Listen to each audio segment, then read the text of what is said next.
السلام علیکم ناظرین کرام، شروع کرتی ہوں اللہ تعالیٰ کے بابرکت نام سے جو بڑا مہربان اور نہایت رحم والا ہے۔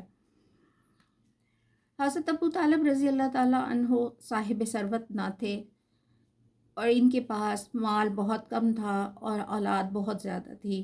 یوں بھی قریش قحط سالی کا شکار تھے، اس لیے ان کے بیٹے حضرت جعفر کو حضرت عباس رضی اللہ تعالیٰ عنہ نے پالا اور حضرت علی رضی اللہ تعالیٰ عنہ کو حضور پاک صلی اللہ علیہ وسلم نے کی پرورش کی۔ اور صاحب دو جہاں صلی اللہ علیہ وسلم کی پرورش کا کیا عالم ہوگا کہ آپ رضی اللہ تعالیٰ عنہ ان کے ہاں بچوں کی طرح رہتے تھے، اور آغاز نبوت کے وقت آپ کی عمر مبارک 10 برس تھی، لہٰذا جو کچھ حضور پاک صلی اللہ علیہ وسلم کرتے آپ رضی اللہ تعالیٰ عنہ بھی ان کی اتباع کرتے۔ ایک بار آپ نے حضرت ختیجہ رضی اللہ تعالیٰ عنہ اور حضور پاک کو نماز پڑھتے دیکھا تو پوچھا یہ کیا ہے، تو انہوں نے بتایا کہ یہ خداوند وحدہ لا شریف کی عبادت ہے، اور حضور پاک صلی اللہ علیہ وسلم نے انہیں بھی تبلیغ دی۔ تو انہوں نے کہا میں والد سے دریافت کر کے اجازت لوں گا، مگر راستے سے واپس لوٹ آئے، اسلام قبول کر لیا۔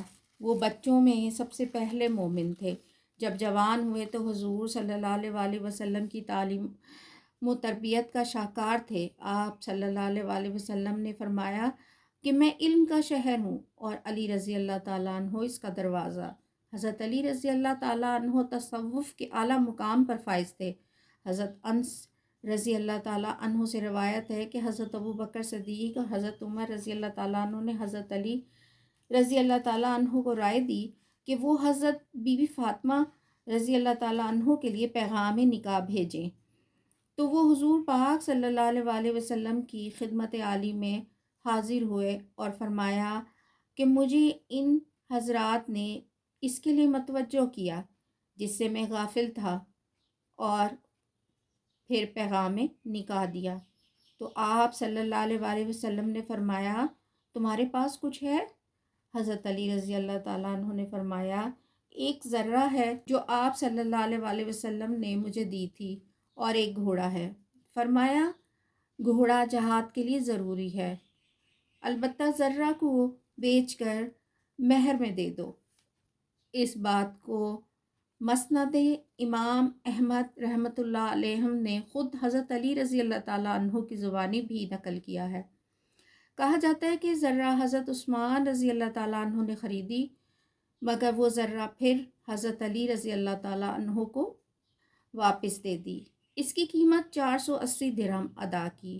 حضرت علی رضی اللہ تعالیٰ عنہ نے وہ رقم حضور پاک صلی اللہ علیہ وسلم کی گود میں لا کر ڈال دی۔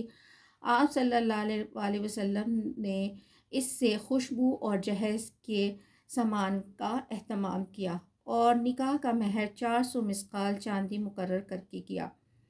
حضرت فاطمہ رضی اللہ تعالیٰ عنہ کی رخصتی ایسے ہوئی کہ حضرت ایمن کے ساتھ ان کو دولہا کے پاس بھیج دیا۔ یہ سرور کائنات دو جہاں کی بادشاہ کی بیٹی کی رخصتی تھی جو انتہائی سادگی کے ساتھ ہوئی۔ حضرت علی رضی اللہ تعالیٰ عنہ کے القاب میں شیر خدا، حیدر اور ابو تراب ہیں۔ ناظرین کرام، ہمارا آج کا موضوع یہیں تک ہے، انشاءاللہ تعالیٰ پھر آپ سے ملاقات ہوتی ہے۔ اس وقت تک کے لیے اجازت چاہتی ہوں، اللہ حافظ۔